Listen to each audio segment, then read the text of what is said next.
ভারতে সম্ভব না। ভারতে ট্রাইবাল পলিসি হয়েছে 1959, 1959 সালে ভারতে 5টা প্রিন্সিপাল ছিল।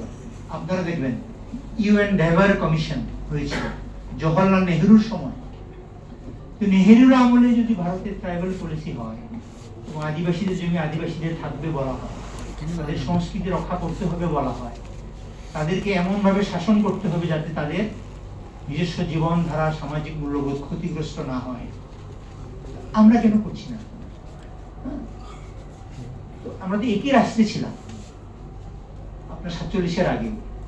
তার মানে আমাদের মধ্যে কিছু মানুষের চিন্তায়, কিছু মানুষের দৃষ্টিভঙ্গিতে, মগজের মধ্যে এমন কিছু ঢুকে আছে যেটা আমি মনে করি সভ্যতার জন্য, উন্নয়নের জন্য, মানুষ হিসাবে সাংস্কৃতিক ভাবে আমি মনে করি সমস্যা। যে কারণে ওই যে আপনারা বলছেন যে আক্রমণ হয়েছিল ছেলে মেয়েদের উপরে, বিচার হয় নাই। এবং আমি অসুস্থ যেহেতু আমি কোনো আশা দেখি না এতে বিচার, সরি আমি দুঃখিত বা মর্মাহত, আমি কোনো আশা দেখি না। যে প্রবণতা চলছে, যে ট্রেন্ড চলছে এখন, যেদিকে যাচ্ছে রাষ্ট্র, আমি কোনো আশা দেখি না। হয়তো আপনারা দেখতে পারেন, আমি দেখি না। তো এত মেইন স্ট্রিম মিডিয়ার কথা যেটা আমি বলি, যে কিছু কিছু মিডিয়া খুব ভালো আদিবাসী বলছেন এবং তারা খুব বেশি সমস্যা ফেস করছেন না, আমি যতটুকু জানি বলতে থাকেন, সমস্যা নেই, ডিস্টার্ব হচ্ছে না। আবার কিছু কিছু মিডিয়াকে বলা হচ্ছে না আদিবাসী শব্দটা একটু কম বললে ভালো বা এড়িয়ে গেলে ভালো। এটা আমার অভিজ্ঞতা।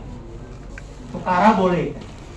যারা সবসময় বলে তারাই বলে, যারা আদিবাসীদেরকে ওই যে ওইরকম চিন্তা করে যে আদিবাসীদেরকে আদিবাসী বললে তো সমস্যা হয়ে যাবে, নিরাপত্তার সমস্যা হয়ে যেতে পারে, তারা স্বাধীন হয়ে যাওয়ার চিন্তা করতে পারে, বিচ্ছিন্ন হয়ে যাওয়ার চিন্তা করতে পারে, এরকম।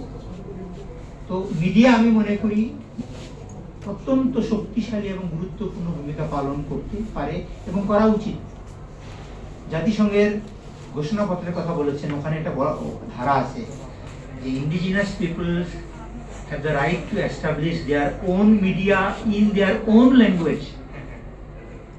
মানে আদিবাসী মানুষের নিজস্ব মিডিয়া তৈরি করার বা প্রতিষ্ঠা করার অধিকার আছে তাদের নিজস্ব ভাষায়।